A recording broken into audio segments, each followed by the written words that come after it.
the building that started it all. On July 26, 2021, we took our first steps into the Gatke Corporation factory. We had no idea that a simple day trip with friends would turn into a beloved hobby and passion. Where We Once Stood proudly presents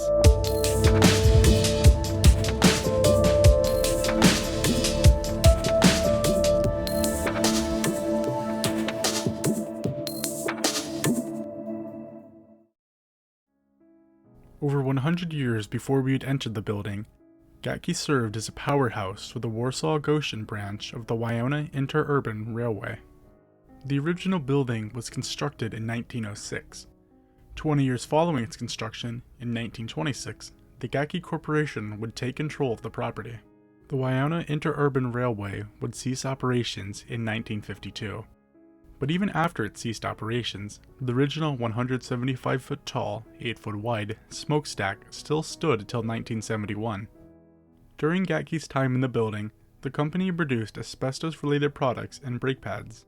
But in 1976, the company halted their use of asbestos in their products. This could be because of the numerous lawsuits the company underwent during this time, or the recently implemented Consumer Product Safety Act of 1972, which, quote, has the authority to develop standards, issue recalls, and ban products, unquote. During this time, production began to slow, leading to Gatke suffering a $370,000 net loss in the year of 1987. Soon after, the company filed for Chapter 11 bankruptcy, while spending months debating with the union, before finally closing in 1992. The Gatke property went untouched until 2003 when the city of Warsaw took ownership, but struggled to find a use for it. The first development came in 2008, when Aaron Scantlin, Nashville, Tennessee resident, formerly from Warsaw, Indiana, returned to the city with a proposal for the Gatke property. Scantlin proposed turning the building into an office/banquet hall for his business. With an approximate cost of $8 million, the plan ultimately fell through.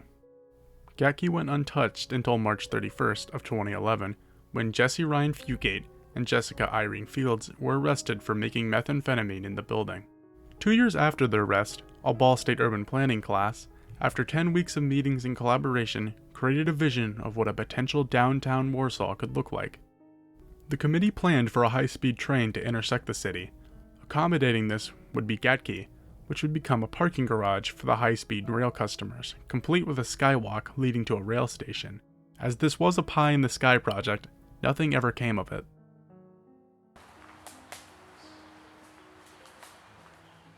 Only a year later, in 2014, Gatke was used by the Indiana Guard Reserve for search and rescue training. The training followed a scenario where the Yellowstone supervolcano erupted. The city was still unsure what to do with Gatke, and in June of 2015, talks of demolishing the building began. At one point, the city had $40,000 to use on the property, but over time, the cost increased to an estimated $1.9 million to rehab the building. Soon, the talks of demolition slowly fizzled out. A few blocks down the road from Gatke, a neighboring building, the Arnold Corporation, falls under the city of Warsaw's ownership, leaving the city unsure what to do with both properties, until a new proposal was presented, the Argonne Corridor Project. The Argonne Corridor Project was a proposal to redevelop the industrial area of Warsaw, mainly Argonne Road. The goal was to connect the city to Wyona Lake and make it easier for pedestrians to traverse the area. Gatke had two proposals presented. The first involved rerouting McKinley Street, the road that passes Gatke, and developing the building into apartments, while turning the warehouse into an event space.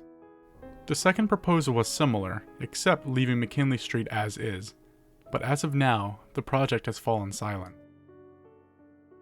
While proposals for Gatke were falling apart, it soon became a crucial component to an upcoming project. In November of 2021, Gatke was to be used as a temporary staging ground for construction of a Wyona Avenue roundabout. This included the large grassy area in front of the building, which as of June 20th of 2022, is still being used for equipment and supplies. But this staging came into conflict with an upcoming proposal of mixed apartment use.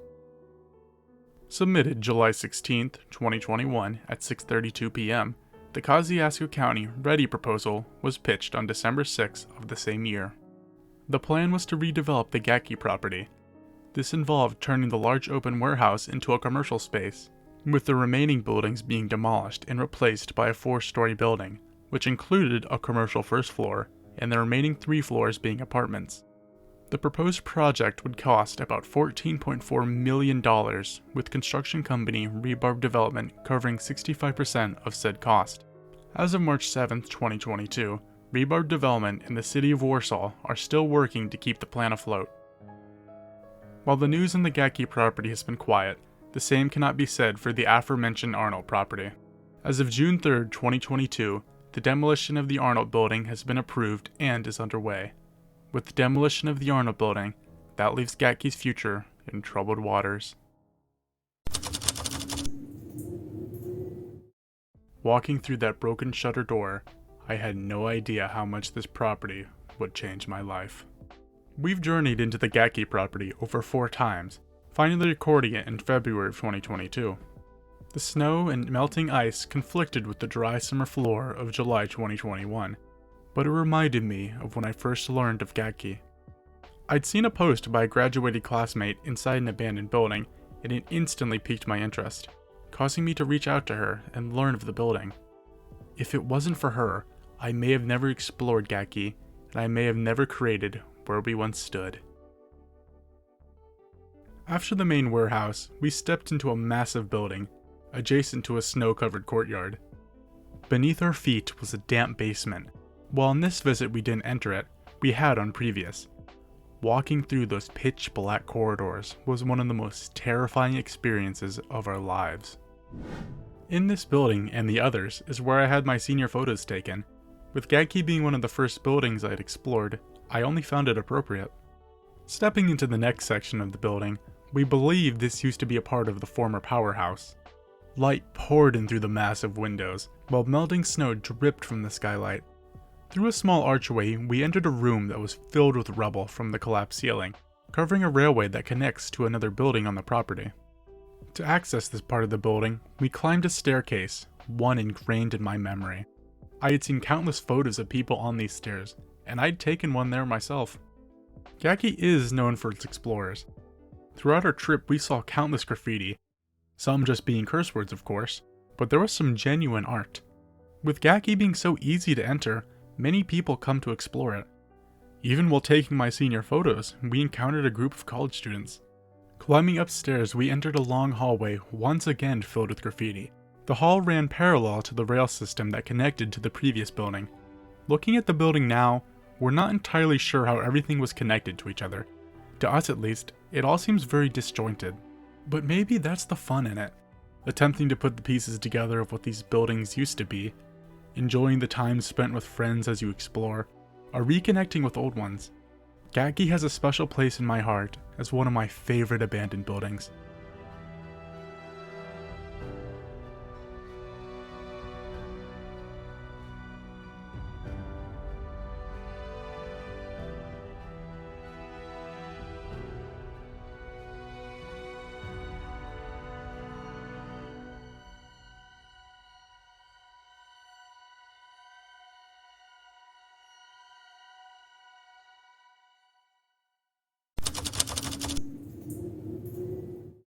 After decades of being closed, Gatke has found a new purpose.